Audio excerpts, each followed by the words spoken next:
नमस्कार. BMS first year क्रियाशारीर या विषयातील आज आपण endocrine glands and their hormones म्हणजे एंडोक्राइन ग्लँड्स म्हणजे काय, त्याचं क्लासिफिकेशन, त्यानंतर प्रत्येकामध्ये कोणकोणते हॉर्मोन्स येतात, त्यांचं काय काय फंक्शन्स आहे, तर ते सर्व पॉईंट्स आपण आज या व्हिडिओमध्ये बघणार आहे. हा व्हिडिओ कमीत कमी 12 ते 15 मिनिटांचा व्हिडिओ होऊ शकतो. तर व्हिडिओ संपूर्ण शेवटपर्यंत नक्की पहा व ऐका. जसं मी व्हिडिओमध्ये सांगत जाईल तसं तुम्ही पॉज करून नोट्ससुद्धा लिहू शकता. जर तुम्हाला ह्या नोट्स PDF स्वरूपामध्ये पाहिजे असतील तर पेड नोट्स अवेलेबल आहेत. तुम्ही टेलिग्राम, इंस्टाग्राम, व्हॉट्सअपवर मेसेज करू शकता. तसंच BMS फर्स्ट इयरचा व्हॉट्सअप ग्रुप जर तुम्ही जॉईन केला नसेल तर टेलिग्रामवर त्याची लिंक आहे, तुम्ही व्हॉट्सअप ग्रुप जॉईन करून घ्या. तर हा व्हिडिओ तुम्हाला एक्झाम ओरिएंटेड असणार आहे. यावर तुम्हाला MCQ, SAQ, LAQ अशा तिन्ही प्रकारचे प्रश्न विचारू शकतात. त्यामुळे व्हिडिओ शेवटपर्यंत संपूर्ण नक्की पहा. तर पाहूयात एंडोक्राइन ग्लँड्स, त्यामध्ये त्याचे डेफिनेशन, सिक्रिशन्स आणि classification.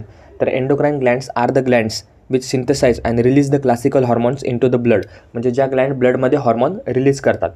Also called as ductless gland, त्यालाच आपण डक्टलेस ग्लँडसुद्धा म्हणतो. Because hormone secreted by them are directly released into the blood without any duct, म्हणजे हे कोणत्याही डक्टद्वारे नाही तर डायरेक्ट ब्लडमध्ये सिक्रेट केले जातात, म्हणून त्याला डक्टलेस ग्लँड असं म्हणतात, डक्ट नसणारे. Play important role in the homeostasis and control the various other activities in the body. तरी झालं त्याचं कॉमन फंक्शन. त्यानंतर secretions of the endocrine glands are called as hormones. मग ह्या ज्या एंडोक्राइन ग्लँडच्या सिक्रिशन्स असतात, जे ते सिक्रेट करतात, त्याला आपण हॉर्मोन्स असं म्हणतो. त्यानंतर आता एक एक बघूया. तर अँटिरियर पिट्युटरी काय काय सिक्रेट करतं, तर growth hormone, TSH, ACTH, follicle stimulating hormone, luteinizing hormone, prolactin आणि MSH.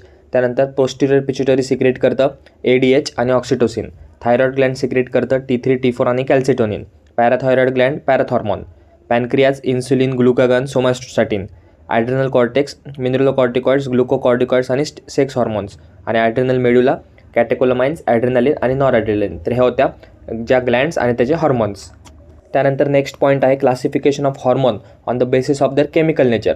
आता आपण हॉर्मोन्सचं क्लासिफिकेशन बघणार आहे थोडक्यात 3 ते 4 प्रकारे. त्यातला पहिला आहे बेसिस ऑफ केमिकल नेचर.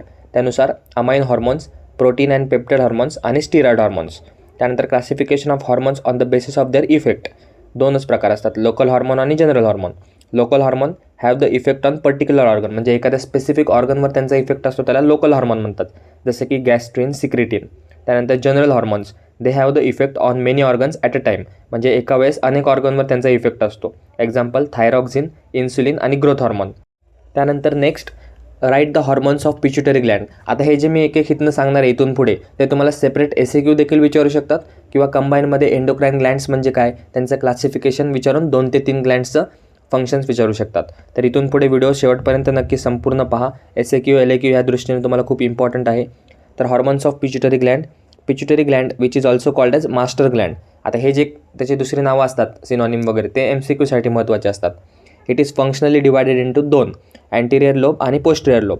अँटिरियर लोबलाच आपण ॲडेनोहायपोफायसिस असं म्हणतो आणि पोस्टिरियर लोबला न्यूरोहायपोफायसिस असं म्हणतो. त्यानंतर hormones of the anterior pituitary. त्यामध्ये पहिला ह्युमन ग्रोथ हॉर्मोन, त्यालाच आपण सोमॅटोट्रॉपिनसुद्धा म्हणतो. It acts on the skeleton and skeletal muscles, increases the length of bones and thickness of bones, mobilises the fats from the adipose tissue. It is a protein saver. त्यानंतर hypothalamus controls the secretion of growth hormone. त्यानंतर next आहे thyroid stimulating hormone TSH. It controls the secretion of the thyroid Gland. Hypothalamus secretes thyrotropin releasing hormone to increase the TSH level which in turn stimulates the thyroid gland. त्यानंतर adrenocorticotropic hormone ACTH. It controls the secretion of hormones of the adrenal cortex. Corticotropin releasing hormone control the secretion of ACTH. म्हणजे त्याला कोण control करतं आणि ते कोणाला control करतं, हे 2 ते 3 पॉईंट तिथे आले पाहिजे. Follicle stimulating hormone FSH. In females FSH regulates the secretion of ovarian hormones, oestrogen आणि progesterone. In males FSH controls spermatogenesis and regulates the secretion of testosterone. आणि GnRH रेग्युलेट्स द FSH. त्यानंतर next luteinizing hormone LH. In females LH stimulates the ovulation. आपल्याला माहिती आहे फिमेल्समध्ये ovulation कशामुळे होतं, तर LH या हॉर्मोनमुळे होतं. It stimulates the formation of corpus luteum. In males LH stimulates the secretion of testosterone आणि GnRH जो हॉर्मोन आहे तो रेग्युलेट करतो सिक्रेशन ऑफ LHला. त्यानंतर prolactin. In females prolactin enhances the milk secretion. In males prolactin enhances the testosterone secretion. Melanocyte stimulating hormone MSH. MSH regulates the melanin production in the skin, म्हणजे आपला स्किनचा जो colour असतो तो melanin या हॉर्मोनमुळे असतो. Hypothalamus रेग्युलेट्स the secretion of MSH. त्यानंतर hormones of the posterior pituitary. आत्तापर्यंत जे पाहिले आपण ते अँटेरियर पिच्युटरीचे हॉर्मोन होते. आता next posterior pituitary. Anti diuretic hormone म्हणजेच ADH किंवा त्यालाच आपण व्हॅसोप्रेसिन असं म्हणतो. It increases the water reabsorption. पाण्याचं म्हणजे बॉडीमधलं जे पाणी आहे त्याला रिॲब्झॉर्ब करण्याचं काम कोणाचं आहे तर ADH हॉर्मोनचं आहे. Water reabsorption from the renal tubules reduces the urine output. आणि वॉटर रिॲब्झॉर्ब केल्यामुळे काय होतं, युरिन आउटपुट कमी होतो. ADH stimulates the sodium reabsorption. Vasopressin reduces the urine flow, so called as anti diuretic hormone. ADHलाच काय काय म्हणलं जातं मग, ADH anti diuretic hormone, vasopressin. ADH is a vasoconstrictor hormone. त्यानंतर दुसरा हॉर्मोन आहे oxytocin. Contraction of pregnant uterus कोणाचं काम आहे, ऑक्सिटोसिनचं. आणि expulsion of milk from the breast. तर इथे तुमच्यासमोर जी तुम्हाला डायग्राम दिसते त्यामध्ये सुरुवातीला वरती हायपोथॅलमस आणि खाली जी राईट साईडला आहे ती अँटेरियर पिच्युटरी आणि जी लेफ्ट साईडला दिसते ती पोस्टेरियर पिच्युटरी. त्यानंतर पुढचा पॉईंट आहे write the functions of suprarenal gland. Suprarenal gland कुठं असते, किडनीच्या वरती. तर suprarenal glands are situated at the upper pole of 2 kidneys. त्यानंतर मग 2 किडनी आहेत म्हणल्यावर 2 सुप्रारिनल ग्लँड्स असणार, प्रत्येक किडनीच्या वरती एक एक. त्यानंतर physiological division of the Gland. तर ते ग्लँड कशी डिवाईड केले तर 2 भागामध्ये डिवाईड केले. एक भाग असतो ॲड्रेनल कॉर्टेक्स, त्यामधून मिनरल कॉर्टिकॉइड्स, ग्लुकोकॉर्टिकॉइड्स आणि अँड्रोजेनिक हॉर्मोन्स सिक्रेट होतात. आणि ॲड्रेनल मेड्युला, त्यामध्ये इपिनेफ्रिन आणि नॉरएपिनेफ्रिन. आता सुरुवातीला मिनरल कॉर्टिकॉइड्स. तर एक इम्पॉर्टंट हॉर्मोन आहे अल्डोस्टेरॉन. त्यानंतर aldosterone increases the water and sodium reabsorption from the renal tubules, enhances the sodium reabsorption from small intestine and stimulates the potassium secretion from the renal tubules. तर sodium आणि पोटॅशियमच्या शंटमध्ये त्याचं काम असतं. त्यानंतर ग्लुकोकॉर्टिकॉइड्स, त्याचा इम्पॉर्टंट हॉर्मोन आहे कॉर्टिसोल आणि corticosteroid. Glucocorticoids protect the life, increases the gluconeogenesis and increases the blood sugar level. Gluconeogenesis म्हणजे काय, formation of glucose. Increases the protein and fat breakdown, maintains the water balance, resist the stress and inflammation. आणि aldosterone blocks inflammatory and allergic reactions. त्यानंतर androgenic hormones, also called as adrenal androgen, are the sex hormones. Adrenal cortex secretes androgens, त्यामध्ये testosterone, oestrogen आणि progesterone हे त्याचे hormone आहेत. त्यानंतर next epinephrine आणि norepinephrine, त्याला आपण कॅटेकोलोमाइन्स असं म्हणतो. आता त्यांचे फंक्शन्स काय आहेत तर ब्लड प्रेशरला कंट्रोल करणे, रेस्पिरेटरी रेट कंट्रोल करणे, रेट ऑफ डायजेशनला रिड्यूस करणे, ब्लड शुगर लेवल वाढवणे, स्वेटिंग वाढवणे आणि reduces the secretion of digestive enzymes. These are the functions of epinephrine and norepinephrine. त्यानंतर disorders of the suprarenal gland. Suprarenal ग्लँडचे कोणते डिसऑर्डर्स आहेत तर 2 असतात, एक तर हायपर ॲड्रेनलिझम किंवा हायपो ॲड्रेनलिझम. हायपर ॲड्रेनलिझमलाच आपण कशिंग सिंड्रोम असं म्हणतो आणि हायपो ॲड्रेनलिझमला ॲडिसन्स डिसीज असं म्हणतो. हायपर ॲड्रेनलिझम म्हणजे काय, नावातच आहे, हायपर म्हणजे वाढणे, तर ॲड्रेनलिनचं काम वाढणे किंवा सिक्रेशन वाढणे, आणि हायपो म्हणजे कमी होणे. तर कशिंग सिंड्रोम किंवा हायपर ॲड्रेनलिझमचे सिम्पटम्स काय काय आहेत, moon face, buffalo hump, pendulous abdomen, त्यानंतर hypertension, poor wound healing, diabetes mellitus आणि सप्रेस्ड इम्युनिटी. आणि हायपो ॲड्रेनलिझम म्हणजेच ॲडिसन्स डिसीजचे सिम्पटम्स काय आहेत तर loss of weight, nausea and vomiting, hypertension, low cardiac output आणि पुअर ॲपेटाईट. तर ह्या 2 टर्म तुम्ही नेहमी लक्षात ठेवा, तुम्हाला पुढे सुद्धा या उपयोगी पडणार आहेत. त्यानंतर disorder of the adrenal medulla, ते म्हणजे फिओक्रोमोसाइटोमा. त्यानंतर नेक्स्ट आहे फंक्शन ऑफ इन्सुलिन. इन्सुलिन काय करतं तर insulin maintains the blood sugar level, it enhances the transport of glucose across the cell wall, it maintains the blood sugar level in between meals, 2 जेवणामधली blood sugar level maintain करतं. त्यानंतर fat deposition in the adipose tissues, maintains the triglyceride and cholesterol level of the blood. आणि function of glucagon, increases the blood sugar level and accelerates the ग्लुकोनिओजेनेसिस.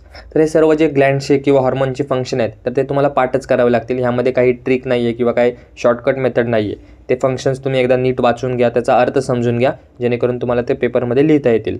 त्यानंतर functions of oestrogen, development of the endometrium of the uterus, development of fallopian tubes, thickening of the vaginal epithelium, breast development, calcium deposition in the bones, makes the skin soft and smooth, essential for the growth of primordial follicles in the ovaries and required for ovulation. तर हे होते इस्ट्रोजनचे function. त्यानंतर next आहे functions of progesterone. Corpus luteum secretes progesterone. After ovulation progesterone makes secretary changes in the endometrium of the uterus. It stimulates the secretion of fallopian mucosa, reduces the frequency and intensity of uterine contraction and maintains pregnancy, enhances the fat deposition in the breast, development of lobules and alveoli of the breast. त्यानंतर next आहे functions of testosterone. Enlargement in the size of penis, scrotum and testes, stimulates the spermatogenesis, accelerates the growth of pubic hair and axillary hair in the males, development of beard and mustache, responsible for the growth of hair on the chest, inhibits growth of scalp hair, larynx becomes thick and gives voice its masculine character, promotes the muscle development, stimulates erythropoiesis, formation of RBC, enhances the calcium deposition in the bones. तर ह्या गोष्टींमध्ये काय explain करण्यासारखं नाही आहे, कारण ते काही डिटेलमध्ये जावं असे काही गोष्टी नाही आहेत. तुम्हाला सरळ प्रश्न असतो SAQ फंक्शन्स ऑफ टेस्टोस्टेरोन लिहा, त्यामध्ये तुम्हाला 10 ते 12 फंक्शन लिहायचे असतात. तर त्यामुळे ह्यामध्ये फक्त तुम्ही हे पाठ करणं आवश्यक आहे. त्यानंतर आणखी काही ग्लँडचे आपल्याकडे हॉर्मोन्स आहेत. त्यामध्ये hormones of the thymus gland, त्यामध्ये थायमोसिन, थायमिक ह्युमोरल फॅक्टर आणि थायमोपोएटिन. त्यानंतर hormones of the pineal gland, melatonin आणि ॲड्रेनोग्लेमेरोट्रॉपिन हॉर्मोन, आणि हॉर्मोन्स ऑफ द पॅनक्रियाजमध्ये इन्सुलिन, ग्लुकागॉन आणि सोमॅटोस्टॅटिन. त्यानंतर hypothalamus anterior pituitary gland control the hypothalamus. कोण control करतं? Anterior pituitary gland. त्यामध्ये कोणते कोणते हॉर्मोन्स आहेत? तर GnRH ते काय करतं? Stimulate the release of growth hormone from anterior pituitary. त्यानंतर GnIH म्हणजे इनिबिट करतं, inhibit the growth hormone and TSH release from the anterior pituitary. त्यानंतर corticotropin, it stimulates the adrenocorticotropic hormone from the anterior pituitary. त्यानंतर GnRH stimulates gonadotrophins from anterior pituitary, आणि prolactin stimulate करतं प्रोलॅक्टिनला anterior पिट्युटरीमधून. तर हे होते हायपोथॅलॅमसमधल्या हॉर्मोन्सचे फंक्शन. त्यानंतर नेक्स्ट आहे थायरॉइड ग्लँड. थायरॉइड ग्लँडचं सुरुवातीला कशी असते? तर बटरफ्लाय शेप्ड असते, लार्जर असते फिमेलमध्ये आणि सिच्युएटेड इन्फिरियर टू द लॅरिंग्स म्हणजे लॅरिंग्सच्या खालच्या बाजूला असते. वेट किती सांगितलं आहे? 20 ते 40 ग्रॅम. त्यामधले जे फॉलिकल सेल्स असतात ते सिक्रेट करतात T3 आणि T4, आणि पॅराफॉलिकल सेल्स असतात ते सिक्रेट करतात कॅल्सिटोनिन. त्यानंतर कोणते कोणते हॉर्मोन्स आहेत थायरॉइड हॉर्मोन्स? तर T4 म्हणजे टेट्रा आयडोथायरोनिन, ते कंटेन्स 4 ॲटम ऑफ आयोडीन म्हणजे म्हणून त्याला टेट्रा म्हणतात. ट्राय आयडोथायरोनिन म्हणजे T3 contains 3 atom of iodine म्हणजे ट्राय, आणि तिसरा आहे कॅल्सिटोनिन हॉर्मोन.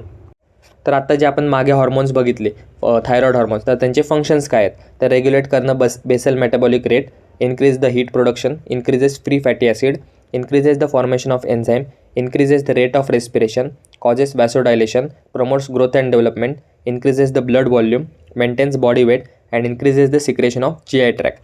त्यानंतर functions of the calcitonin, maintaining the blood level of calcium and phosphate, decreasing the blood calcium level आणि deposition of calcium ion. त्यानंतर पॅराथायरॉइड ग्लँड काय सिक्रेट करतं? पॅराथॉर्मोन सिक्रेट करतं. Maintaining the blood level of calcium ion and phosphate, controls the blood calcium level, increases the reabsorption from the renal tubule, decrease the blood phosphate level by increasing the urine secretion and for the formation of activated vitamin D. पॅराथॉर्मोनची गरज असते. तर या होत्या endocrine glands आणि त्याच्या hormones संबंधित संपूर्ण notes. तर व्हिडिओ थोडासा मोठा झालेला आहे, परंतु ह्या सर्व एका व्हिडिओमध्ये तुम्हाला सर्व एंडोक्राईन ग्लँड्स, त्याचे क्लासिफिकेशन, त्याचे फंक्शन्स, ह्या सर्व नोट्स मी तुम्हाला या व्हिडिओमध्ये प्रोव्हाइड केलेले आहेत. व्हिडिओ एकदा सुरुवातीपासून शेवटपर्यंत संपूर्ण पहा. मी तुम्हाला सुरुवातीपासून सांगतो आहे की तुम्ही स्वतःच्या अक्षरामध्ये, स्वतःच्या हँडरायटिंगमध्ये ह्या नोट्स लिहून काढा, पॉज करून लिहून काढा. कारण जेव्हा तुम्ही ते बघता, लिहिता, परत एकदा वाचता, तेव्हा गोष्टी जास्त लक्षात राहतात व एक्झाममध्ये तुम्हाला त्याचा नक्कीच फायदा होतो.